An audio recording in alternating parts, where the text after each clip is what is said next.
Está no ar, parceirinho! Irmão, está no ar mais um vídeo aqui na Amo Vasco TV. É aquele canal que você já sabe, não tem fake news, não tem sacanagem com você. Então você chega daquele jeito, tá? Curte, comenta e se inscreve para dar aquela moral pro bigode. Parceiro, ontem o Conselho Deliberativo do Vasco aprovou, né? Cravou, tá? Autorizou o clube a fazer o plano de recuperação judicial. Meu amigo, a dívida, cara, a dívida, maluco, a dívida do Vasco, quando o Salgado passou o clube para 777, era de 700 milhões de reais. Hoje, tá? Depois que o Salgado vendeu o Vasco para 777, a gente teve aí o que? 2 anos e meio, né? Vamos falar assim, ou até um pouco mais. Enfim, esse tempinho da 777 no comando do Vasco, 2 anos aí. Meu amigo, a dívida tá 1 bilhão e 400 milhões de reais. A dívida do Vasco dobrou.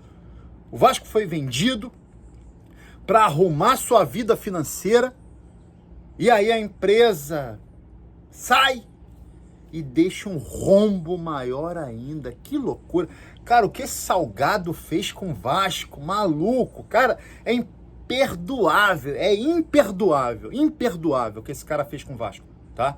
Agora o Vasco tá aí na gestão Pedrinho, vai fazer essa recuperação judicial, tomara que consiga recursos financeiros para cumprir, né?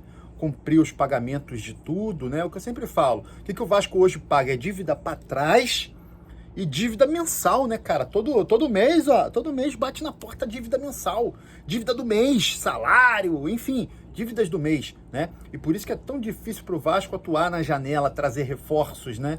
Porque é dívida antiga, dívida do mês, mas contratar jogador, que é caro, cara, é difícil pra caramba mesmo, né? Por isso que a gente fala, tem que vender logo, né?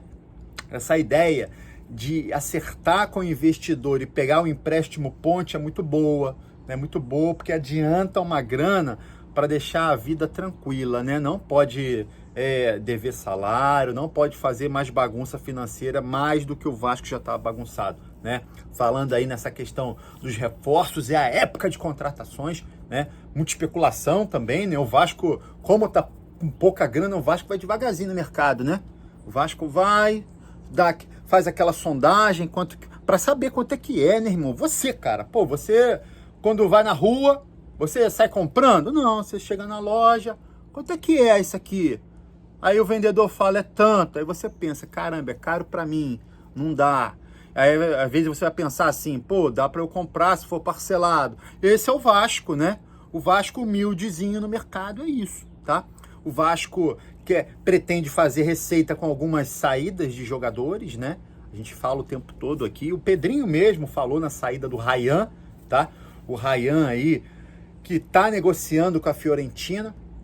Algo em torno de 90 milhões de reais, seria uma grana boa e importante para ajudar o Pedrinho aí nas finanças. O Piton, né, que a gente imaginava que pudesse sair, já disse esses dias que quer fazer história com a camisa do Vasco, indicou, né, que não vai sair, tá? E aí o Vasco tem outros jogadores que, quem vai sair, quem a gente pode negociar, Matheus Carvalho, o volante é um deles, tá para ir para o Kansas City da MLS, já colocaram uma proposta na mesa de 15 milhões, o Vasco quer 25, essa proposta de 25 milhões deve pintar, né? Hoje o dólar está muito acima do real, né, cara? Então, para os caras lá de fora é mais fácil, né, contratar, né? Então, por isso que o Vasco pediu um pouquinho mais pelo Matheus Carvalho, tá? Vamos ver se o Kansas City vai cravar o valor de 25 milhões e levar o jogador. Outra saída que o Vasco deve fazer, né, de jogador, né, liberação de jogador, na verdade venda de jogador, é do lateral esquerdo, Leandrinho, né, cara? Leandrinho já recebeu uma proposta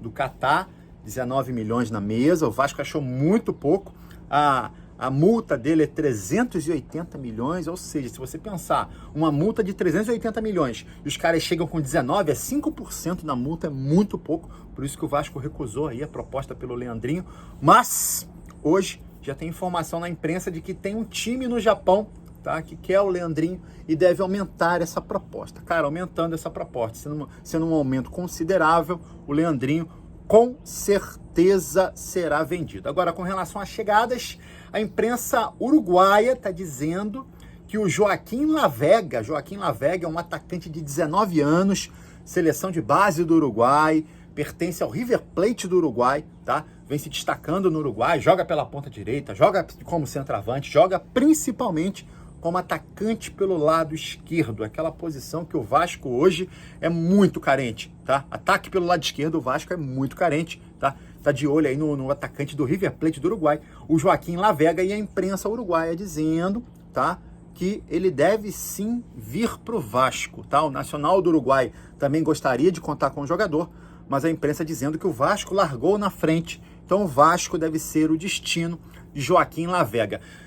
É uma aposta, tá? É um jovem jogador, uma aposta que a gente espera que venha e dê certo, diferente do Orediano, né? Que estava lá no Vélez, era uma aposta, acabou que não deu certo no Brasil, foi para a MLS e aí arrebentou. Se adaptou mais rápido, né, aos Estados Unidos do que ao Brasil. Outro jogador que a imprensa uruguaia está dizendo que pode pintar no Vasco é o Carlos de Pena. Lembra do Carlos de Pena? Jogador hoje está no Grupo City, né? Está no Bahia, reserva do Bahia, tá? E aí tem aquela historinha do Carlos de Pena, né? O Vasco tentou trazer ele em 2022, quando o Vasco estava na Série B, tá? O Vasco estava na Série B, ele estava na Ucrânia, e aí o Paulo Brax tentou trazer ele para o Vasco, tá? Tava tudo certo, só faltava assinar contrato, imprensa dizendo que ele seria jogador do Vasco, e aí ele foi para o Internacional, tá? Deu uma pernada no Vasco, foi para o Internacional, e aí toda hora, o que aconteceu no Internacional?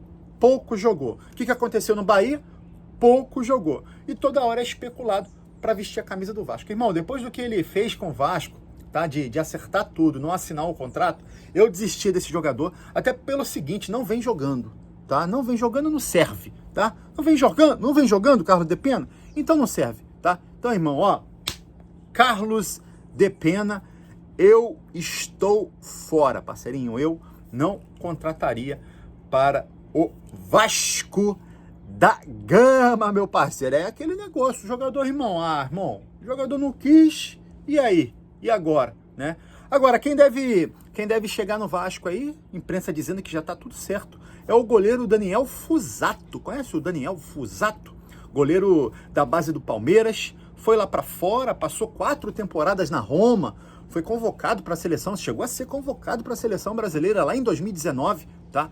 É um goleiro que está no Eibar da Espanha, chega de graça ao Vasco, o Vasco vai ficar com 75% dos direitos econômicos do atleta e 25% vai ficar com o Eibar, tá? É o goleiro que chega, né? O Kehler foi embora, o Kehler foi liberado, encerrou o contrato, foi pro Ceará, agora o goleiro reserva do Léo Jardim será Daniel Fusato. Confesso para vocês que não conheço o Daniel Fusato, tá? Mas não tô preocupado, irmão, porque ele não deve nem jogar, porque o Léo Jardim, esquece! O Léo Jardim não dá moleza pro reserva. O Léo Jardim joga tudo, irmão. Ano passado não deu moleza pro Ivan, esse ano, né, não deu moleza pro Kehler, e ano que vem não acredito que vai dar moleza para o Daniel Fusato, meu parceiro. Eu queria que você comentasse sobre Carlos de Pena, cara. O uruguaio, meia, canhoto, tá? Que o Vasco tentou contratar em 22, foi pro Inter, não jogou nada, foi pro Bahia, não jogou nada, e agora surge de novo aí especulado para vestir a camisa do Vasco. Você contrataria o Carlos de Pena para esse meio de campo do Vasco? Comenta aqui, ó. E aí você curte o vídeo e se inscreve na Amo Vasco TV para dar aquela moral. Pro bigode eu tô indo nessa, tá? Valeu, saudações vascaínas.